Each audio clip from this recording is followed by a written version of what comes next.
আসসালামু আলাইকুম। বাংলাদেশের যত ড্রাইভার ভাইরা আছেন সবাইকে আসসালামু আলাইকুম। আমরা পুলিশের হয়রানি থেকে কি করে বাঁচবো, কিভাবে বাঁচবো, আমাদেরকে একটা পরামর্শ দেন। আমার সব কিছুই কমপ্লিট, সব কিছুই পারবেন থাকার পরও পুলিশের সাইডে চাপাই একটা কেস নিয়ে লেখা দিল, 10,000 টাকা মামলা দিয়ে দেবো। কিন্তু 10,000 টাকা কামাই করতে যে কত কষ্ট, কত যে পরিশ্রম, কত যে কি লাগে এটা তো তারা বুঝে না। এখন বাংলাদেশের ভিতরে যত ড্রাইভার আছেন সবাই একটা আমাদেরকে একটা সিদ্ধান্ত বা একটা পরামর্শ বা দেন, আমরা কিভাবে বাঁচবো। আমার এই গাড়িটা 3টা মামলা খাওয়া, বর্তমানে গাড়ি কাগজ কমপ্লিট থাকা অবস্থা 3টা মামলা খাওয়া।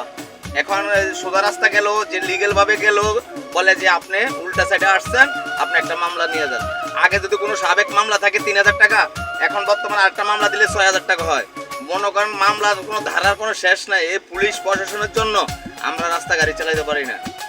আপনারা যদি কেউ কোনো কথা থাকে ভাই একটু কমেন্টে জানেন যে এই স্বৈরাচার পুলিশের কি অবস্থা হবে। এটা হলো স্বৈরাচার পুলিশ বর্তমানে।